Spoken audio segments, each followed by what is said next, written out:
Welcome back everybody to another episode of our weekly Moto News Roundup, where this time round we've got new bikes from Ducati, a special paint job from Aprilia, a potential new model update rumoured for Royal Enfield, and a whole bunch of limited editions from Suzuki and some fresh paint from Harley Davidson. Then there's some industry news with an exciting new product from HEX Innovate, the latest sales data from the UK, more recall woe for Honda, KTM have a bit of a deal on, and then we'll round off with this awesome looking electric military bike that's set to be built for the Canadian Army. But first up, big news from Ducati, who we knew would have a lot of announcements this year with it being their centenary, but I don't think there are many bigger than this. See, last week they published this teaser which confirms a new Superleggera will be fully unveiled in just a couple of weeks, with, for the uninitiated, Superleggera translating to super light. Usually this would be the most exotic, most featherweight, most expensive build of the Panigale, and so expect very much the same here, although you might note from the teaser that the etching, the laser etching that's going into the top yoke on this particular shot says Superleggera V4 Centenario, which of course is centenary, so this one should be, probably one of the most special sports bikes ever built. Don't get too excited though, because previous versions of the Superleggera have cost like €100,000. So this one's got to be at least the same, with it being that centenary. And also you've got to assume that they're probably going to just make 100 of these. So maybe look elsewhere if you want a Ducati this year, and at a much more accessible price point, we've got this, the new, more sporty looking version of their Monster V2. You see, at launch for this one, you could choose from the signature Ducati red. There was also a white one with red wheels for an extra 200 quid. But this one that they've just announced is called the Sports Livery, and this one's 700 quid on top of the standard bike. But you've got to say, with that black, red and silver, it has a little bit of the look of like a Panigale SP or Street Fighter SP. And so yeah, for the right person, maybe this will hit the spot. For me though, I think a Monster's either got to be red, or I kind of wish they did a yellow version like the old ones. Now for more new paint from Italy though, this time from Aprilia, with these finishes that I think they announced back in November at EICMA. But because they were just a new finish, they kind of flew under the radar while we focused on more technical updates. Thing is though, this week they've been shouting about it a little bit more, posting about this finish on social media, I guess because the bikes are starting to come into dealers. And I think they look really, really good. Some of the nicest looking Aprilias they've done over the past few years, which, that's saying something. They're always pretty good looking bikes. You see, this finish is called the Shakedown finish, being inspired by their pre-season testing liveries for their MotoGP program. And so for the V4s, the RS V4 sports bike, the Tuono semi-naked, well, they're on a purple scheme, but I think I probably slightly prefer the 660 equivalents, which come in this rather nice looking yellow. Next up though, over at Royal Enfield, well, there are rumours brewing of an update to their Guerrilla 450 naked. Visor Down report that they're expected to give it a bit of a refresh soon, and the focus for this one could be on handling and a little bit of tech. The big one, I suppose, is the suspension. The rumours are saying that they're going to update the rear shock and also swap out the fairly basic telescopic fork for a more premium upside down fork, and I reckon it could be welcome news. One of the main competitors for this bike is the Triumph Speed 400.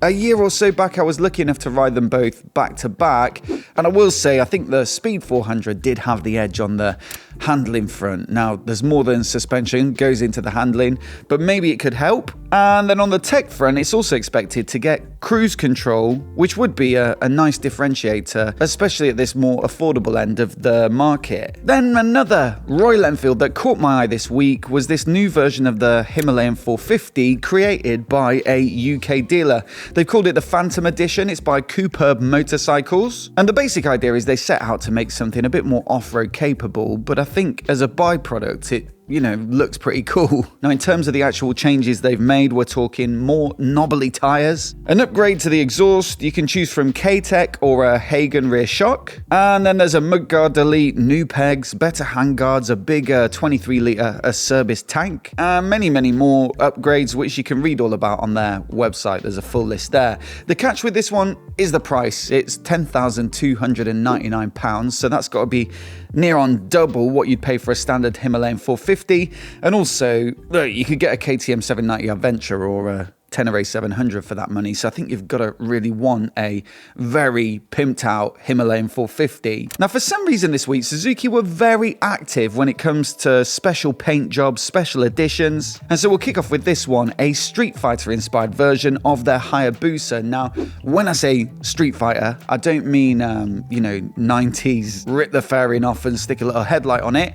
It's actually the game, the computer game, with this bike being built for the Street Fighter World Championships in Tokyo, which is a thing. They say you can actually see it because that event will be running for, some time in Tokyo, and you can go and sit on it apparently. And I think this one looks really good. It's a lot more daring than the finishes you can currently get on the Hayabusa, and so certainly goes to show what they could make if they just took a bit of a leap. But on top of that, we've got a couple of limited editions for the German market. Now, first up, they've done a Katana. Just 45 of these will be made. And while it isn't a big change from the stock bike, you can see some subtle little tweaks like the graphics that sharpen it up. They've put some dark lines on it. They've blacked out the rear plastics. They've put a tank pad on as well, some frame sliders. There's a numbered sticker for the limited edition, and also an Akropovich slip-on, which I think does look really quite nice. Also, though, for Germany, they've done a special GSX 8R middleweight sports bike, with this one, I think, just being available in the UK in either blue, very typical for Suzuki, or black, which, I guess always has fairly broad appeal. I think it looks way better, though, in this bold orange paint job. And again, they've put a few different accessories on it, so CNC levers, the single seat cowl if you want, and again, the Akropovich exhaust, which always adds a bit of pizzazz to proceedings. This one, I think, looks very nice. In fact, speaking of orange bikes, I've always thought that Harley's NIGHTSTER was not really quite as good looking as the proper air-cooled Sportsters that it was kind of built to replace. But they've just unveiled a new colour scheme for 2026, and I actually think it makes for quite a desirable bike. This one's called the Blood Orange Custom Finish. It's 700 quid on top of the standard bike, but for your money, you do get the very pop-in base coat, some nicely done graphics on the tank as well, and then also the chrome exhaust headers, and a different wheel design, which I think is more so built to look like spokes, and the whole lot actually combines for a much better looking bike than if you just got this one in the standard black. Next up, though, we'll jump into some industry news, but I've got to start with this, which is a big development from our partners at HEX Innovate.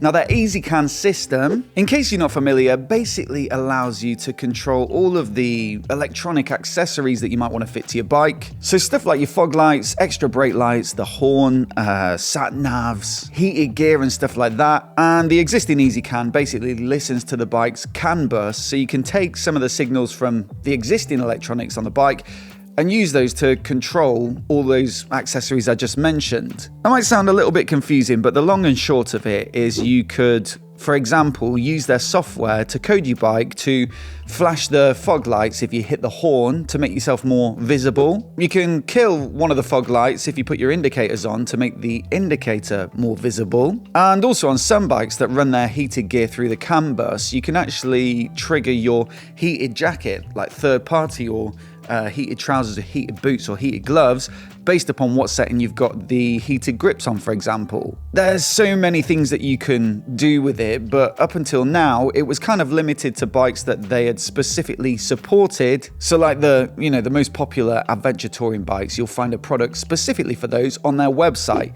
This, though, is the ezCAN Pure, and the general idea of this is that it's universal, so it can be used on any bike, and also bikes of any era. So even if you've got something that doesn't have all the latest bells and whistles, that isn't a CAN bus powered bike, well, you can hook this bad boy up and get a lot of the same functionality as the regular ezCAN. So yeah, I can't wait to get this fitted on the bike. We're going to be shooting something, maybe we'll fit this onto the Bonnie. We've also got the Tiger 900 to fit their regular ezCAN too, because that's one of their existing supported models. So do keep your eyes peeled for those videos when they come out. But in the meantime, the full details of this are on their website, which I'll link to down in the description below. Next up, though, we're going to have a look at the latest MCIA, or Motorcycle Industry Association, sales figures, which are in for February 2026. And it looks like the UK market has bounced back a little bit versus a very tough 2025. They're saying versus last year, year to date, I think the numbers are up by 16.8%. And while that isn't a full recovery for the UK market versus pre-2025 levels, well, it's definitely a step in the right direction, and good to see that people are back out there buying bikes in greater volumes than a very difficult, period of time for the industry. Now, almost all genres and capacities of bikes are up, but let's have a little look at some of the best sellers. You see in the adventure category, the bestseller in February was the Honda NC750X. Not a thoroughbred adventure bike, it's got to be said, but it is a great value workhorse, and so you can see why they sell a lot of those for commuting and such. Riding schools as well typically use those too. And then in the retro segment, well, the bestseller in February was the new BSA Bantam. Now, Tim loved this bike when he reviewed it for the channel. I wasn't able to make that event, but he said it was a very good little bike. And also it's priced so aggressively that you can see how that's definitely done the trick, and they've managed to shift a lot of units. In the touring market, I believe the R1300 RT kind of dominated last year, but again, in February, well, it's the Honda NT1100, so another solid performer that also, as is almost always the case with the Hondas, represents good value. In fact, if you look at the bestsellers by capacity, Honda have got every single spot bar one, the least valuable one as well, under 50cc. And if you look at the total volumes of manufacturer, well, as always, they're head and shoulders above the rest, which is interesting because it's not been, necessarily the smoothest few months for them, with a few problems like the recall that they've had to issue on the CB1000 Hornet. Now, this was a runaway success last year, this bike, because it was extremely affordable for like 150 horsepower naked. But yeah, this year it's been recalled due to excessive oil consumption, and that means two of the new 2026 bikes that are built upon the same engine, so the CB1000 GT Tourer and the CB1000F Retro, have had to be postponed while they investigate and resolve this problem. That means it could be summer before the GT and F are on the market, and so not ideal for Honda because, a lot of people will want their new bike before the summer even starts. Thing is, though, it does seem like this could be a broader issue because MCN reported this week that the CBR 600RR, well, that's been recalled as well. So anything from 2024 to 2026 has been recalled for a similar issue. In some limited cases, the surface finish of the cylinder bore could have a rough surface finish that may result in excessive oil consumption, said a spokesperson from Honda. This was caused as a result of the tooling that was used during the machining process. So let's hope that Honda get to the bottom of this one soon. But in the meantime, KTM are trying to prove their reliability by extending their free premium warranty to all street legal bikes from 2025 onwards. So basically, as long as you get all your servicing done at a KTM dealer and follow the servicing schedule for your particular bike, that means you'll get a 4-year free warranty, which is really rather good.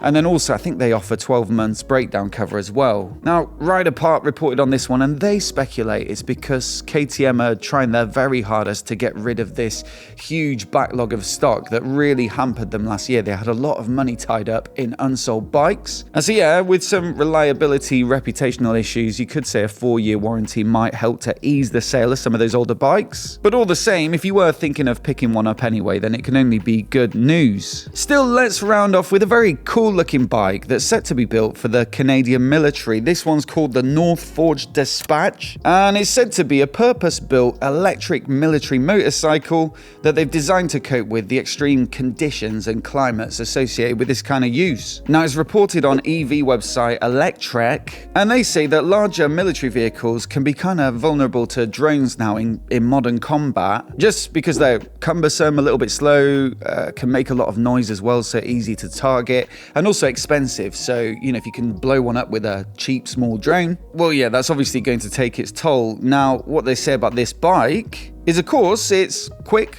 stealthy, relatively affordable to produce, and so they're saying it could be the ideal vehicle for quick, short excursions. Some of these images, though, were AI renders or CGI renders. I think more AI because there's a little bit of inconsistency between some of the pictures. And while this one has a little bit of maybe Suzuki Van about it with those chunky tires, well, I actually think it looks really cool. It's the sort of bike I could hop on for a little local run around, nip to the shops, although maybe it's a little bit overqualified for that sort of use. Anyway, as always, I'd love to know what you think of this week's stories down in the comments below. I'll also stick our video from last week up, the most expensive bikes from each manufacturer, because realistically that's going to be out of date in about 2 weeks when Ducati announced that Superleggera Centenario. So give it a watch in case you missed it. Do hit subscribe for more of the latest motorcycle news and reviews right here on MOTOBOB. A massive thanks for watching today, and we'll see you in the next video.